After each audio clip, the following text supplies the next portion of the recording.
Ветер – это чистый и неиссякаемый источник энергии, бесплатный ресурс. Это природное явление, возникающее вследствие нагрева атмосферы Солнцем и изменения давления над поверхностью Земли. С возникновением ветра связано три основных фактора. Первый – это разница в температуре между атмосферой и сушей поверхностью.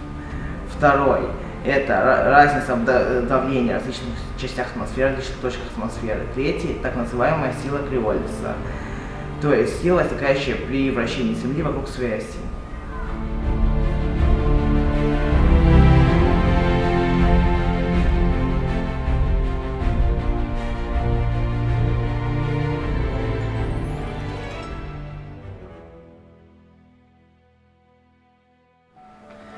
Это обусловлено двумя факторами. Первый – это катастрофическое положение экологии. Второй – это необходимость поиска новых возобновляемых ресурсов, так как нынешние традиционные ресурсы, источники энергии, по подсчетам ученых, истощатся при нынешних темпах прогресса через 100-150 лет. Основные альтернативные источники энергии – это ветровая энергетика, гелиевая энергетика, гидроэнергетика, биотопливо, геотермальная энергетика. Я решил исследовать такую отрасль альтернативной энергетики, как ветроэнергетика. Для проведения экспериментов я изготовил модель ветряной электростанции. Внешнее устройство представляет собой корпус, выполненный из сантехнических труб, и лопасти, сделанные из плотной бумаги. Внутреннее устройство представляет собой вал, два передаточных шкифа, соединенных резинкой, и электромоторчик, пущенный наоборот, выполняющий роль генератора в данной модели. Принцип работы ветроэлектроустановки. Кинетическая энергия преобразуется в электрическую энергию. Как это происходит? Ветер, попадая на лопасть, придает вращение. Вращается вал. Вал преобразуется посредством генератора, преобразует движение в электрическую энергию. Плюсы данного альтернативного источника энергии – это низкая себестоимость, нулевая стоимость топливной составляющей, ветер бесплатен и возобновляем.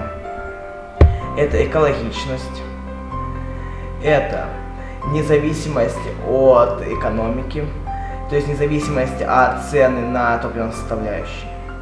Минусы – шумозагрязнение, опасность для живой природы и относительно низкая вырабатываемая мощность. Я провел два эксперимента. Первый – это выявление оптимального угла наклона, то есть угла наклона, при которых максимальная КПД и мощность. Таким углом наклона оказалось 10 градусов, что соответствует теоретическим данным. Если бы наши лопасти парусного типа, если бы мы изготовили лопасти крыльчатого типа, КПД было бы значительно выше, но в школьных условиях это невозможно. Исследование номер 2. Зависимость скорости ветра от вырабатываемой мощности и КПД. Я исследовал, как зависит дальность расположения вентилятора от вырабатываемого КПД. С увеличением скорости ветра КПД увеличивается. Следовательно, максимально вырабатываемая мощность равна скорости ветра в кубе. Минимальный КПД вырабатывается при удаленности вентилятора 10 см. Это происходит из-за завихрений у лопастей, которые мешают их работе. С увеличением расстояния КПД увеличивается, а потом вновь уменьшается из-за понижения интенсивности ветряного потока.